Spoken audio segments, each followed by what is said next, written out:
सवाल है मेरे प्रिय भाइयों और बहनों कि संसार के लोग कहते हैं या हम हमारे कुछ भाई लोग भी कहते हैं कि जैसी नियत वैसी बरकत होगी।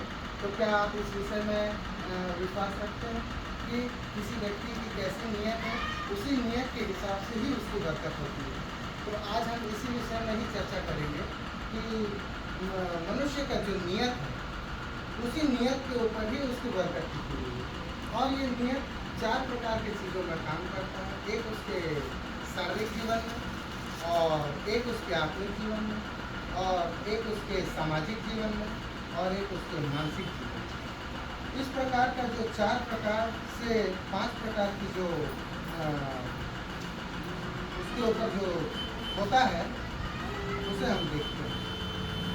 सबसे पहले तो हम ये देखें कि ये नियत आखिर होता क्या है और इसे हम कैसे समझ सकते हैं। नियत के विषय में कोई बता सकते हैं कि नियत क्या होता है? नियत क्या कोई सोच होता है? क्या होता है नियत?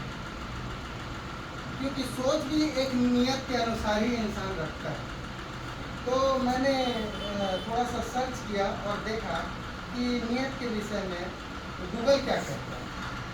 तो बहुत सारा चीज़ें निकाल के रख दिया, लेकिन मैं मात्र 1 से 2 चीज़ें आपके सामने बताना चाहूँगा। वो पर्यायवाची शब्द या उसका समानार्थी शब्द भी बोल सकते हैं इसको। नियत का मतलब इरादा होता है, योजना होता है, या फिर कोई भी कार्य को करने के लिए उसके मन में उस कार्य के संबंध में उसके मन में जो आता है उसे हम नियत कहते हैं। संकल्प बोल सकते हैं, इरादा बोल सकते हैं, आशय बोल सकते हैं, मकसद बोल सकते हैं, या उस पर किया जाने वाला ध्यान बोल सकते हैं।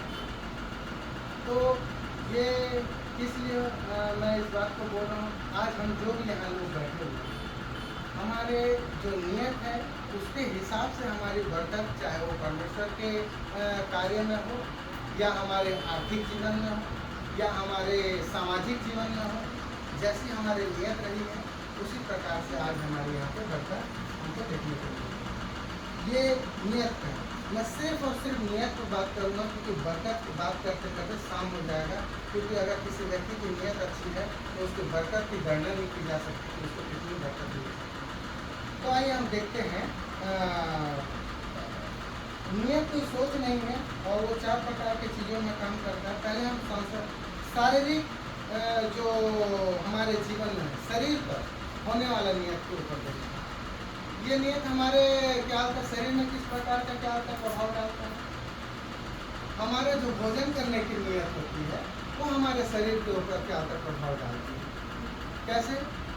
मैं अक्सर देखा हूँ घर पे कि क्या होते हैं, खाना रखा हुआ है तो खा लेते हैं, बच गया है तो खा लेते हैं, भूख नहीं लग रहा है फेंकना पड़ेगा तो भी खा लेते हैं, कहीं पार्टी में गए हैं तो अच्छा चीज़ बना, पेट भरा हुआ, फिर भी खा लेते हैं, फ्री में मिल गया तो खा लेते हैं। इस प्रकार का मन बना रहता है। मान लीजिए पेट भरा हुआ है, किसी ने बोला खीर बना हुआ है, फिर भी जगह नहीं है, फिर भी खा लेते हैं। ये हमारे शरीर के प्रति हमारी नियत है। कुछ लोगों को मैंने देखा मना करते हैं, ये उनकी नियत को दर्शाता है कि भैया मैं शरीर के प्रति वफादार ईमानदार रहना चाहता हूँ। अगर मुझे खाऊंगा तो मुझे पता है कि मेरे साथ में क्या हो सकता है। ये शारीरिक चीज़ों पे उसका शरीर, अगर किसी व्यक्ति का वजन कम करना चाह रहा है या वजन बढ़ाना चाहता है या किसी बीमारी को ठीक करना चाहता है या किसी बुरी अभिलाषाओं को छोड़ना चाहता है, तो ये उसके खुद की नियत के ऊपर डिपेंड करता है कि वो छोड़ सकता है या नहीं छोड़ सकता। अब हम देखते हैं मानसिक जीवन में नियत कैसे काम करता है। पहली बात तो मैंने आपको नियत के विषय बताया, लेकिन नियत आता कैसे वो भी हम देख लेते हैं। क्या बचपन से हमारी नियत बन जाती है? मैं यहाँ थोड़ा सा लिखा हुआ था, उसको एक बार और पढ़ लेते हैं। नियत कैसे आती है? नियत आती है काबिलियत से, और काबिलियत बनती है संगत से। अगर हमारी संगति खराब है तो हमारे तो कोई काबिलियत आएगा नहीं। और जिस व्यक्ति की काबिलियत है ही नहीं, उसकी नियत कैसे अच्छी हो सकती है? उसकी नियत तो बुरी रहेगी, उसकी नियत में खोटा